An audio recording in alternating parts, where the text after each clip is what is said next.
નમસ્કાર મિત્રો, આજે આપણે આ વિડીયોમાં સંખ્યા પદ્ધતિના 40 MCQની ચર્ચા કરીશું. આ વિડીયોના જે 40 MCQ છે એ ક્લાસ 1, ક્લાસ 2, ક્લાસ 3, ક્લાસ 4 એમ તમામ પરીક્ષામાં ઉપયોગી સાબિત થઈ શકશે. પ્રશ્ન નંબર 1. જેના વડે વસ્તુઓની ગણતરી કરવામાં આવે છે તેવી સંખ્યાને શું કહેવામાં આવે છે? જવાબ આવશે પ્રાકૃતિક સંખ્યાઓ. મિત્રો, રોજબરોજ આપણે પ્રાકૃતિક સંખ્યાનો વારંવાર ઉપયોગ કરીએ છીએ. ઉદાહરણ તરીકે કે કેટલા નંગ સફરજન લાવ્યા, કેટલા ડઝન કેળા લાવ્યા.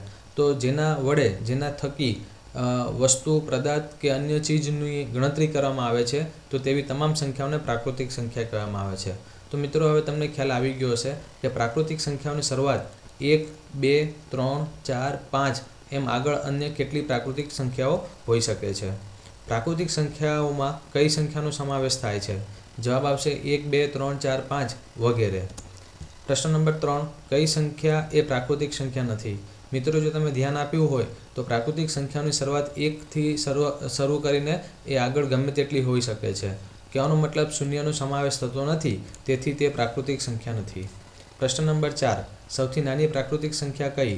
મિત્રો, પ્રાકૃતિક સંખ્યાની શરૂઆત 1થી થાય છે અને આગળ 2, 3, 4, 5 એમ ગમે તેટલી હોઈ શકે, તો તેથી સૌથી નાની પ્રાકૃતિક સંખ્યા થશે 1. પ્રશ્ન નંબર 5. પ્રાકૃતિક સંખ્યા હંમેશા કેવી હોય છે, એટલે કે ધન કે ઋણ હોય છે? તો મિત્રો, પ્રાકૃતિક સંખ્યા હંમેશા ધન જ હોય છે. પ્રશ્ન નંબર 6. પ્રાકૃતિક સંખ્યાઓમાં શું ઉમેરવાથી તે પૂર્ણ સંખ્યાઓ બને છે? હવે મિત્રો, પ્રાકૃતિક સંખ્યા 1, 2, 3, 4, 5 એમ આગળ ગમે તેટલી હોઈ શકે, બરાબર છે. જો પ્રાકૃતિક સંખ્યામાં શૂન્ય ઉમેરવામાં આવે તો હવે તે પ્રાકૃતિક સંખ્યાઓ ના રહેતા પૂર્ણ સંખ્યાઓ થાય છે, એટલે કે જવાબ શૂન્ય આવશે. હમણાં જ આપણે વાત કરી કે 1, 2, 3, 4, 5 વગેરે એ પ્રાકૃતિક સંખ્યા છે.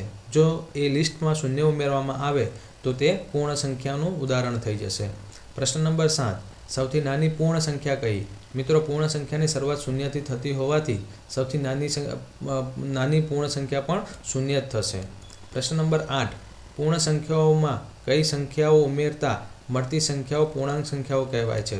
જવાબ આવશે ઋણ સંખ્યા. તો પૂર્ણ સંખ્યાના અંદર શૂન્યથી માંડીને 1, 2, 3, 4, 5 એમ ગમે તે હોઈ શકે, એટલે એ ઘન પૂર્ણાંક સંખ્યાઓ છે. જો તે સંખ્યાના અંદર ઋણ ઉમેરવામાં આવે તો હવે તે પૂર્ણાંક સંખ્યાઓ કહેવાશે. પ્રશ્ન નંબર 9. ધન પૂર્ણાંક સંખ્યાના ઉદાહરણ આપો. તો 1, 2, 3, 4, 5, 6 વગેરે એ ધન પૂર્ણાંક સંખ્યાના ઉદાહરણ છે. તેવી રીતે ઋણ પૂર્ણાંક સંખ્યાનો ઉદાહરણ આપો. તો -1, -2, -3, -4, -5 વગેરે એ ઋણ પૂર્ણાંક સંખ્યાના ઉદાહરણ થશે. પ્રશ્ન નંબર 11.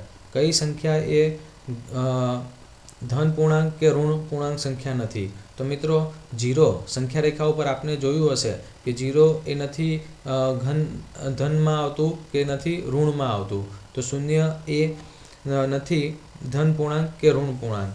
પ્રશ્ન નંબર 12. બેકી સંખ્યાઓ કોને કહેવાય?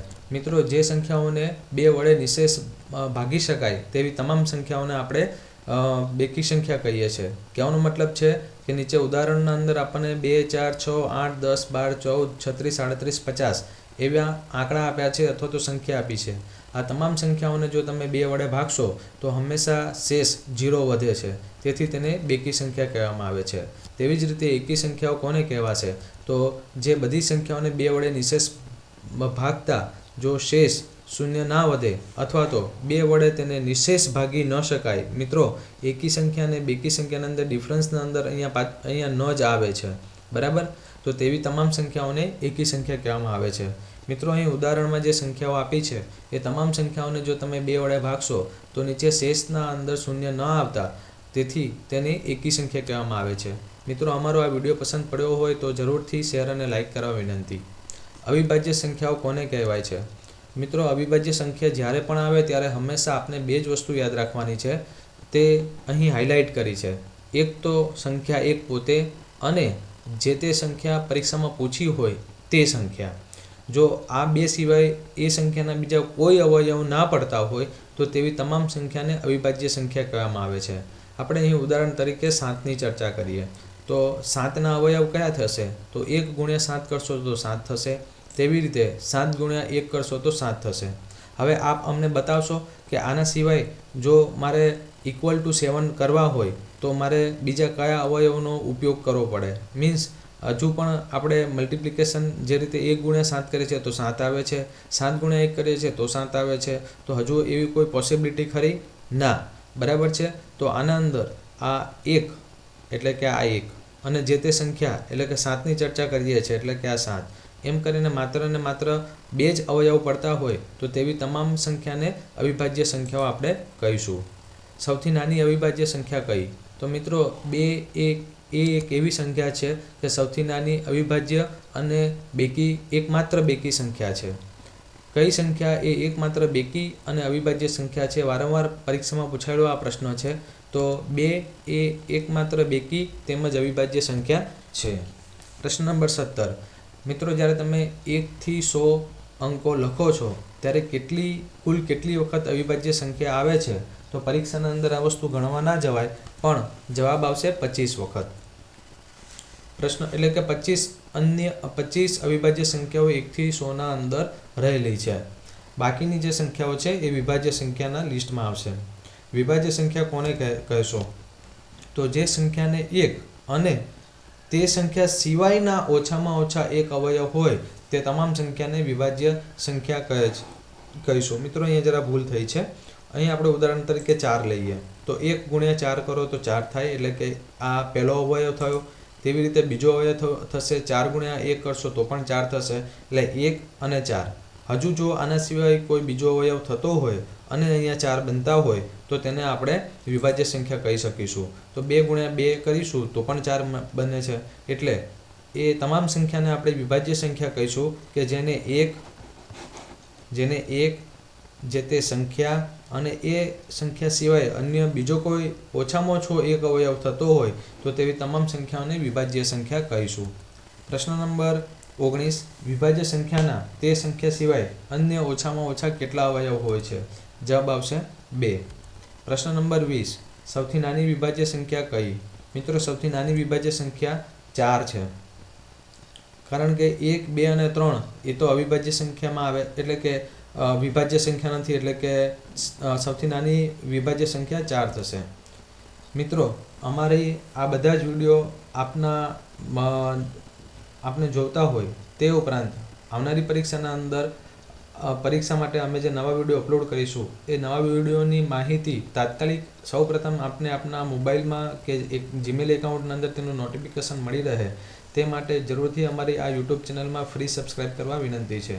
ફ્રી સબસ્ક્રાઈબ કરવા માટે આપને youtube.com ખોલ્યા બાદ સર્ચ બોક્સના અંદર આઈ કેન ગેટ જોબ લખી અહીં સર્ચ બટન ઉપર ક્લિક કરવાથી આપને આ રીતનું આઈ કેન ગેટ જોબ એવું તમને લોગો દેખાશે.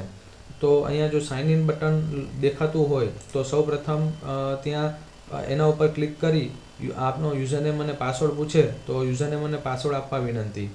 જો તમે ઓલરેડી સાઇન ઇન હોવ બરાબર છે તો ત્યારબાદ સીધું અહીં સબસ્ક્રાઈબ બટન ઉપર ક્લિક કરશો તો આપ સીધા જ અમારી આ યુટ્યુબ ચેનલમાં સબસ્ક્રાઈબ થઈ જશો. મિત્રો આજની તારીખના અંદર અમારે 39,500થી વધુ સબસ્ક્રાઈબ અમારા યુટ્યુબ ચેનલની અંદર અવેલેબલ છે. પ્રશ્ન નંબર 21. 1 થી 100 લખતા વચ્ચે કુલ કેટલી વખત વિભાજ્ય સંખ્યા આવે છે? જવાબ આવશે 73 વખત વિભાજ્ય સંખ્યા આવે છે. પ્રશ્ન નંબર 22. કઈ સંખ્યા એ અવિભાજ્ય કે વિભાજ્ય સંખ્યા નથી? જવાબ છે 1. 1 જે છે એ અવિભાજ્યમાં પણ નથી આવતી અને વિભાજ્યમાં પણ નથી આવતી.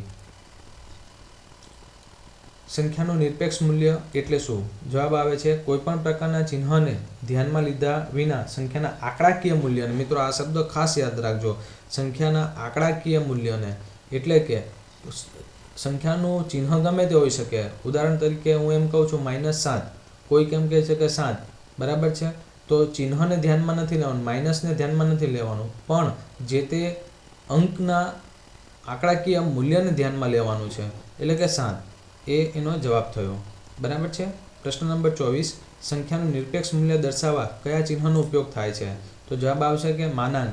નોર્મલી આપણે આ રીતનો માનાંકનો ઉપયોગ કરીએ છીએ જેનાથી આપણે સૌ કોઈ અવેર છીએ. સંખ્યા 4નું નિરપેક્ષ મૂલ્ય કેટલું થશે? તો આવું પૂછ્યું હોય તો માનાંકની અંદર 4 મૂકવાના રહેશે અને માનાંકમાંથી એ બહાર આવે તો 4 ના 4 જ રહેશે. કદાચ પ્રશ્ન આમ હોય કે સંખ્યા -17નું નિરપેક્ષ મૂલ્ય કેટલું થશે, તો માનાંકના અંદર -17 મૂકીને તેને બહાર લાવીશું તો ચિહ્નને આપણે ઓમિટ કરીશું, એટલે કે ચિહ્નને આપણે ધ્યાન બહાર લઈશું.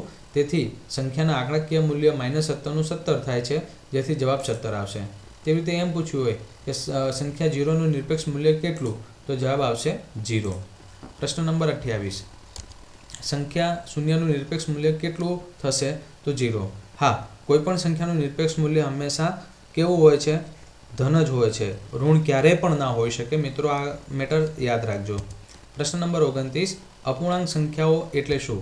અપૂર્ણાંક એક એવો એકમ છે જે આપેલ સંખ્યાનો અમુક ચોક્કસ ભાગ દર્શાવે છે. ઉદાહરણ તરીકે 1/3 એટલે કે 1/3, જેને આપણે 1/3 પણ કહીએ છીએ, એનો મતલબ થાય છે 1/3 ભાગ. પ્રશ્ન નંબર 30, અપૂર્ણાંક સંખ્યામાં ઉપરની સંખ્યાને અને નીચેની સંખ્યાને શું કહેવામાં આવે છે? તો ઉપરની સંખ્યાને અંશ કહેવામાં આવે છે અને નીચેની સંખ્યાને છેદ કહેવામાં આવે છે. એટલે અહીં આપણને ઉદાહરણમાં 1/3 કીધા છે, તો 1ને અંશ કહીશું અને 3ને છેદ કહીશું. મિત્રો, અમારા પ્રયત્નો આપને ગમતા હોય તો જરૂરથી આ વિડીયોને લાઇક કરવા વિનંતી છે. પ્રશ્ન નંબર 31, સમય સંખ્યાની વ્યાખ્યા આપો. એક પૂર્ણ સંખ્યાને શૂન્ય સિવાયની બીજી પૂર્ણ સંખ્યા વડે ભાગતા. મિત્રો, અહીંયા બીજી પૂર્ણ સંખ્યા જે છે એ ક્યારેય પણ શૂન્ય ના હોવી જોઈએ, એ શરતે જે સંક્ષિપ્ત રૂપ મળે તેવી સંખ્યાઓને સમય સંખ્યાઓ કહે છે. ઉદાહરણ તરીકે 1, 2, 3, 4, 5, તે ઉપરાંત 2/4 કરશો, 4/10 કરશો વગેરે સંખ્યાઓ જે છે એ સમય સંખ્યાઓ છે. મિત્રો, સમય સંખ્યા કોને કહેવામાં આવે? તો આ તો તમને ખ્યાલ આવી જ ગયો હશે. એ આ નિશ્ચિત ચોક્કસ સંખ્યા છે, સંક્ષિપ્ત રૂપ તમે એને આપી શકો છો 1 થી 5 સુધી. પણ 2/4, તો 2/4 કરશો તો જવાબ કેટલો આવશે? તો 2/4 કરશો તો જવાબ 0.5 આવશે. તો એને આપણે સંખ્યા રેખા ઉપર ઉલ્લેખ કરી શકીએ છીએ, દર્શાવી શકીએ છીએ. 0.5 એ નિશ્ચિત અમુક ચોક્કસ સંક્ષિપ્ત રૂપ છે. તેવી રીતે 4/10 કરશો, બરાબર, એટલે 2/5, તો 0.4 એનો જવાબ આવશે. તો 0.5 એ કોઈ ચોક્કસ સંખ્યા છે, તો તેને સમય સંખ્યા કહીશું, બરાબર છે. તેવી જ રીતે પૂર્ણાંક પછી પણ જો કોઈ આંકડા સતત રિપીટ થતા હોય, પેટર્ન આવતી હોય, તો તેને પણ આપણે સમય સંખ્યાની લિસ્ટમાં મૂકી શકીશું. મિત્રો, એના માટે આપણે અલગથી એક નવો વિડીયો બનાવીશું. મિત્રો, નોંધ લેજો કે પ્રત્યેક સમય સંખ્યાને સંખ્યા રેખાઓ ઉપર દર્શાવી શકાય છે. મિત્રો, અત્યારે આપણે જે સમય સંખ્યાની વાત કરી 0.4, 0.5 કે અન્ય કોઈ સંખ્યા, તો એને આપણે અહીંયા નિશ્ચિત પોઈન્ટ આપીને આપણે બતાવી શકીએ છીએ. ધારો કે 0.4 કીધા હોય તો 0.4 કદાચ અહીંયા આવે. જો એમ કીધું હોય 1.5 તો 1.5 અહીંયા આવે. જો 10 કીધા હોય તો 10 અહીંયા આવે. જો -6.5 કીધા હોય તો -6.5. એ રીતના આપણે ચોક્કસ એને બતાવી શકીએ છીએ. આ સંખ્યા રેખા છે. મિત્રો, પ્રશ્ન નંબર 32, અસમય સંખ્યાની વ્યાખ્યા આપો. તો જે સંખ્યાને p/q, જ્યાં q ક્યારેય પણ 0 હોતા નથી, ના સ્વરૂપમાં લખી ન શકાય તેવી સંખ્યાઓને અસમય સંખ્યા કહે છે. એક સંખ્યાને બીજી સંખ્યા વડે ભાગતા જેનો કોઈ અંત આવતો ન હોય તેવી સંખ્યાને અસમય સંખ્યા કહે છે. મિત્રો, અહીં એક પ્રશ્ન પૂછું છું અને તેનો જવાબ આપને યુટ્યુબ ચેનલના કોમેન્ટ વિભાગમાં આપવાનો રહેશે. મિત્રો, આપણે પાઈ 3.1415 એવી પાઈની વેલ્યુ પણ સાંભળી છે. મિત્રો, પાઈ જે છે એ સમય સંખ્યા કે અસમય સંખ્યામાં આવે છે, એ આ યુટ્યુબ કોમેન્ટના નીચેના સેક્શનમાં એનો જવાબ આપને આપવાનો રહેશે. સમય સંખ્યા આવતી હોય તો સમય સંખ્યા, અસમય સંખ્યા આવતું હોય તો અસમય સંખ્યા, જેથી કરીને એ ખ્યાલ આવે કે આપ સમય અને અસમય સંખ્યાને વ્યવસ્થિત સમજી શક્યા છો કે કેમ. ધારી લો કે 1/3 કરું છું. મિત્રો, તમે કેલ્ક્યુલેટરમાં 1/3 કરજો અથવા કોઈ રફ પેજમાં 1/3 કરજો, બરાબર છે. તો એ ક્યાં જઈને અટકે છે એનો કોઈ અંત જ નથી આવતો. મિત્રો, બરાબર છે. તેવી જ રીતે 3/2 કરજો, તો એનો કોઈ નિશ્ચિત તમે એનો ભાગાકારનો કોઈ છેડો ના આવે, તો તેવી તમામ સંખ્યાને અસમય સંખ્યા કહેવામાં આવે છે. મિત્રો, આશા રાખું છું કે સમય સંખ્યા અને અસમય સંખ્યા વચ્ચેનો તફાવત આપને ખ્યાલ આવી ગયો હશે. પ્રશ્ન નંબર 33, વાસ્તવિક સંખ્યાઓ કોને કહેશો? તો સમય સંખ્યા અને અસમય સંખ્યાઓને સંયુક્ત રૂપે વાસ્તવિક સંખ્યાઓ તરીકે ઓળખવામાં આવે છે. પ્રશ્ન નંબર 34, પ્રાકૃતિક સંખ્યાઓને અંગ્રેજીમાં શું કહેવામાં આવે છે? મિત્રો, આ તો તમારી જાણ માટે છે. એને નેચરલ નંબર કહેવામાં આવે છે. પ્રશ્ન નંબર 35, પૂર્ણ સંખ્યાઓને અંગ્રેજીમાં શું કહેવામાં આવે છે? મિત્રો, પૂર્ણ એટલે આખું અને આખું એટલે હોલ. તો પૂર્ણ સંખ્યાઓને હોલ નંબર્સ કહેવામાં આવે છે. મિત્રો, અમારા પ્રયત્નો ગમતા હોય તો જરૂરથી શેર અને લાઇક કરવા વિનંતી છે. પ્રશ્ન નંબર 36, પૂર્ણાંક સંખ્યાઓને અંગ્રેજીમાં શું કહે છે? જવાબ આવશે ઇન્ટીજર નંબર. પ્રશ્ન નંબર 37, બેકી સંખ્યાને અંગ્રેજીમાં ઇવન નંબર્સ કહેવામાં આવે છે. પ્રશ્ન નંબર 38, એકી સંખ્યાને અંગ્રેજીના અંદર ઓડ નંબર કહેવામાં આવે છે. પ્રશ્ન નંબર 39, અવિભાજ્ય સંખ્યાઓને અંગ્રેજીમાં પ્રાઇમ નંબર્સ કહેવામાં આવે છે. અને પ્રશ્ન નંબર 40, વિભાજ્ય સંખ્યાઓને અંગ્રેજીમાં શું કહે છે? તો તેનો જવાબ આવશે કમ્પોઝિટ નંબર. મિત્રો, 2/8/2017 સુધી અમારા વિડીયોની યાદી આપ અહીં નિહાળી શકો છો. મિત્રો, અમારી પાસે આ અમારી યુટ્યુબ ચેનલ છે. જ્યારે તમે અહીં યુટ્યુબના અંદર I can get job search કરીને લખશો તો તમને આ રીતે અહીંયા સબસ્ક્રાઈબ કરવાનું પૂછશે. અહીં અચૂકથી સબસ્ક્રાઈબ કરવા વિનંતી છે, જેથી કરીને અમારા તમામ વિડીયો તમે ડાઉનલોડ કરી શકશો, નિહાળી શકશો અને આવનારી પરીક્ષાના અંદર આપ સારો સ્કોર કરી શકશો.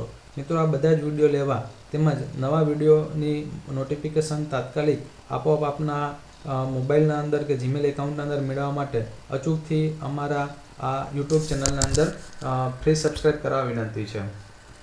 મિત્રો, આ માહિતી બનાવવા માટે અમે વિવિધ પ્રકાશનનો ઉપયોગ કરેલ છે. મિત્રો, આપને કોઈ પરીક્ષાલક્ષી સાહિત્ય કે પ્રશ્નપત્રની જરૂર હોય તો જરૂરથી અમને અમારા મેલ આઈડી icangetjob@gmail.com ઉપર ઈમેલ કરવા વિનંતી છે. મિત્રો, આ સિવાય અમારી પાસે એક બ્લોગ છે. બ્લોગનું એડ્રેસ છે icangetjob.wordpress.com. આ સિવાય મિત્રો, અમે જીપીએસસી, યુપીએસસી, પોલીસ ભરતી board, PSI, ASI, constable, Gujarat ગૌણ સેવા પસંદગી મંડળ, પંચાયત સેવા પસંદગી મંડળ, શિક્ષક યોગ્યતા કસોટી જેવી કે TET 1, TET 2, TAT, HTAT, RRB, SBI, IBPS, બેંકની વિવિધ પરીક્ષા જેવી કે એસઓ, પીઓ, ક્લર્ક, તે ઉપરાંત રેલવે, પોસ્ટ એમ વિવિધ પરીક્ષાના વિવિધ સાહિત્ય અમે નિયમિત પ્રમાણે અમારી યુટ્યુબ ચેનલમાં અપલોડ કરીએ છીએ. આ તમામ પ્રકારનું સાહિત્ય મેળવવા જરૂરથી અમારી આ યુટ્યુબ ચેનલમાં ફ્રી સબસ્ક્રાઈબ કરવા વિનંતી છે. મિત્રો, આ વિડીયો જોવા બદલ આપનો ખૂબ ખૂબ આભાર. ધન્યવાદ.